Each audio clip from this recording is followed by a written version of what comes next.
Hi guys, and welcome to the Empower to Empower channel. My name is Moabbie.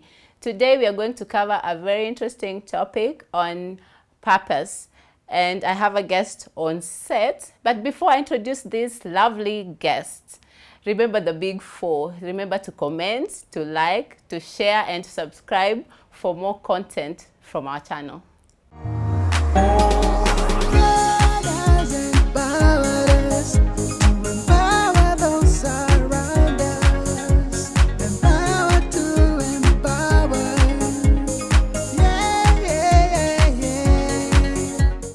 Today we have a very wonderful guest. His name is Gamaliel. Gamaliel, please introduce yourself to our audience. Okay, thank you so much, Moabbie, for having me today. My name is Gamaliel Gerishom Malungu. I am the co-founder of Permanent Success Motivation, and what I've been doing for the last 5 years, I've been talking to young people, helping them to live to their full potential by first of all realizing their purpose. So as for me, this is the most important thing, Moabbie, and I'm very happy, so much excited to have this platform today. At least I know there are people in your congregation who will benefit from this talk.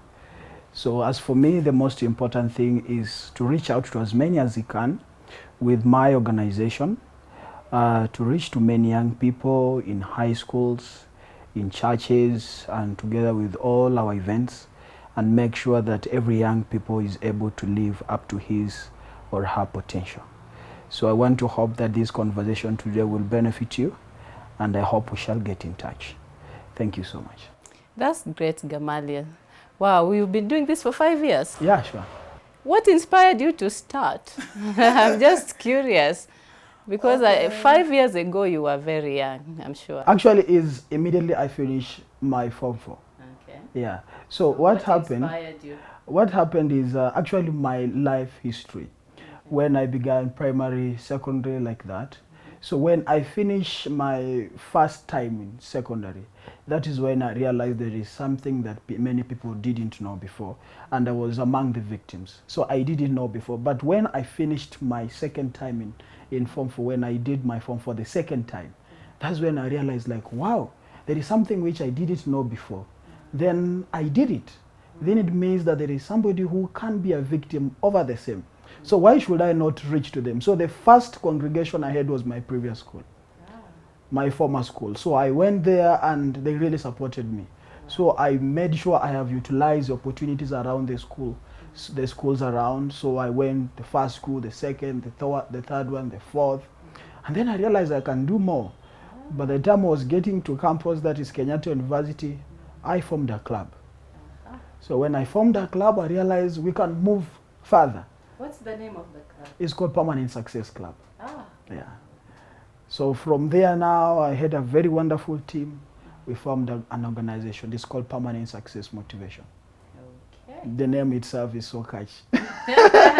In fact, so many people have been asking about, is there like permanent success? Yes, of course it is. Yeah, it's like you keep succeeding. Yeah. No room for failure. No room for failure. I don't know failure. Yeah. Yes. Okay. Yeah. So, viewers, today we are focusing on purpose. Yeah. So, Gamaliel, maybe to just start, what is your definition of purpose? I must say that there's so much definition of purpose, and I always believe there is a lot of information.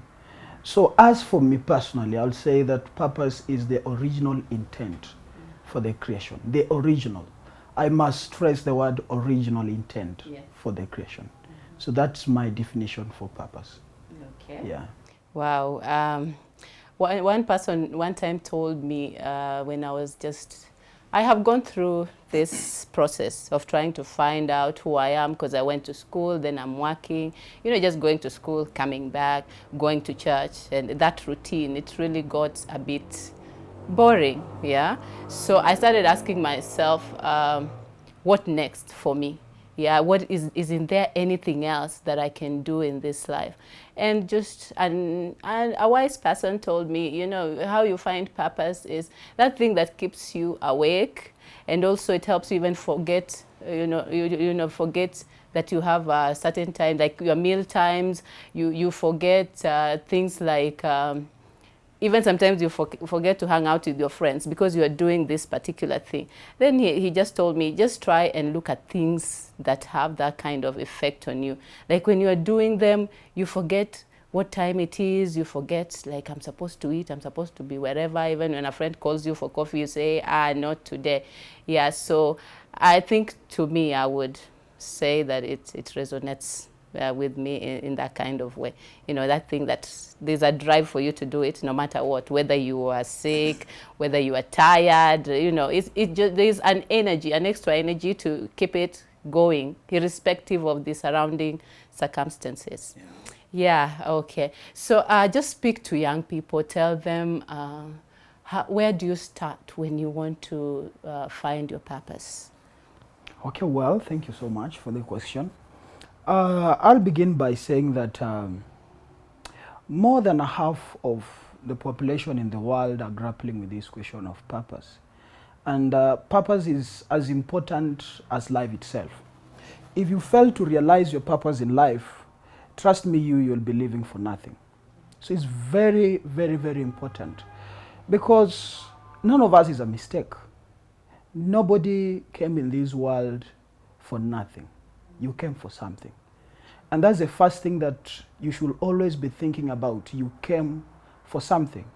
So no matter what people will tell you, that you're nobody, you can't do anything, just know there is something very specific.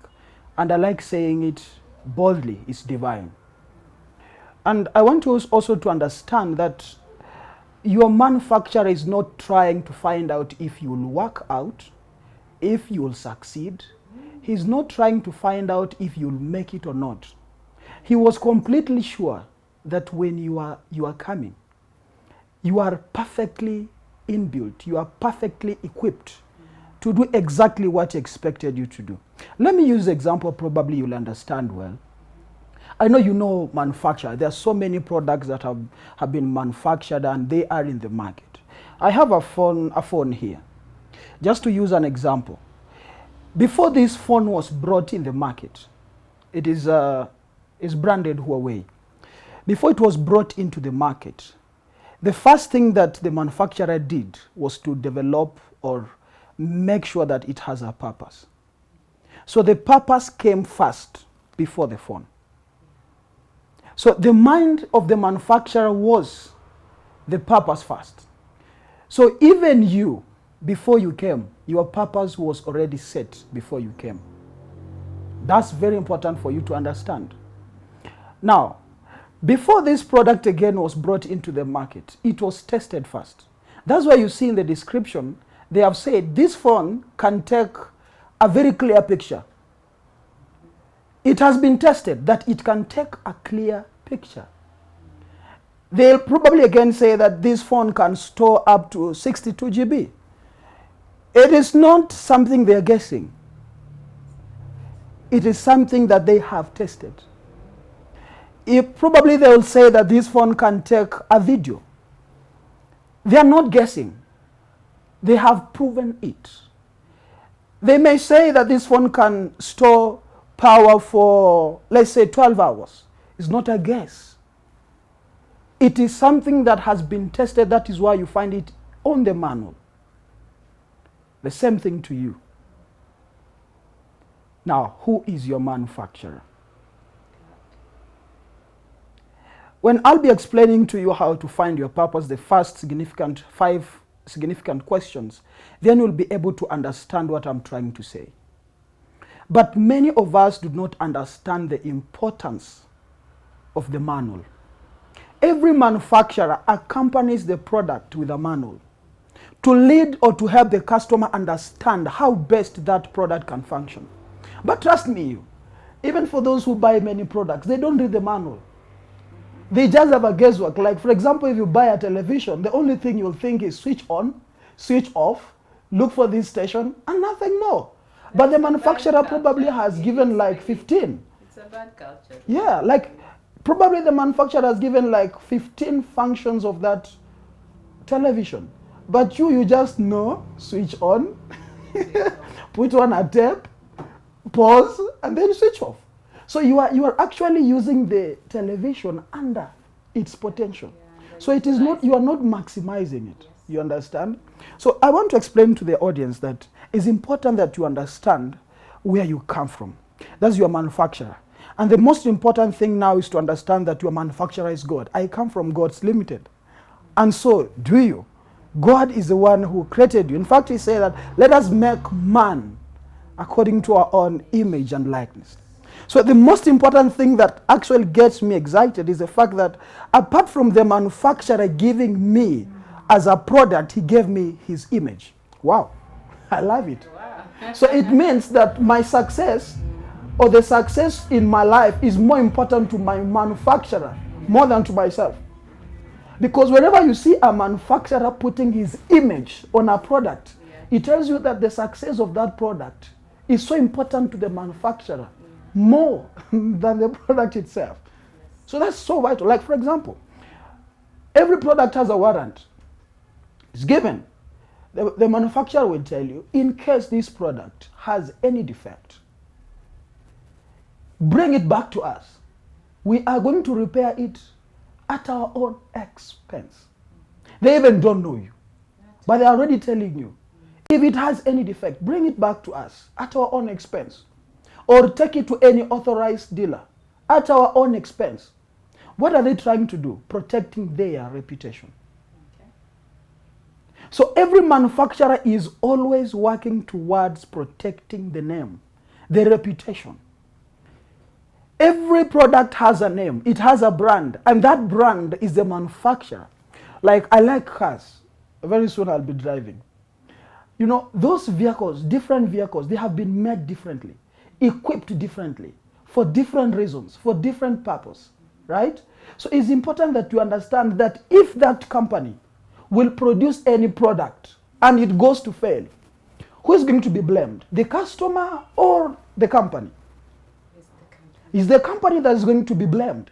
So the company has to ensure that every product out of to the market is well equipped, is ready to function according to how it is expected. Okay, let me make it brief so that we may be able to understand, but I hope you got that example well. Now, God made you. And he told Jeremiah that I knew you. I knew you before you were conceived. Very important statement. Very important statement. It tells you that God could have made you manifest 20 years ago, 100 years ago, or let's say even 10 years to come. But why is it that it is only during that specific time? This is the reason. Why do you think God created Adam last and not first? It's important you pause. I like using the word seller. You pause and ask yourself that question. Why is it that God made sure that Adam is coming last and not first? This is the reason, probably, if you didn't know. God wanted to make sure that everything that Adam needed for good life and godliness is available for him. It's the same thing to you. Before you came, God had to ensure, wow, I love this. God had to ensure that before Moabbie is born, the purpose is first there, and everything that Moabbie needs to live a good life and to fulfill her purpose is already there. Yes. So God did not make me to come and loiter around. God did not make me to come and look for my purpose. No, it is inbuilt, it is inside of me. Because this phone, it came with its internal storage in. It came with its camera in. Everything is in the phone. So even you, your purpose is already in you. I just want to interrupt a little bit. Maybe we can focus on just, if you have like 5 pointers or 2 pointers, something just to guide the steps through which somebody can go through to find their purpose, wow. Starting with the basic one to wherever you can just mention so that they get an outline kind of thing, yeah, that will just give them that oomph to feel that they want to find out, okay, who am I, why am I here, and you know, what am I supposed to accomplish, something that will impact the society, a generation, and things like that.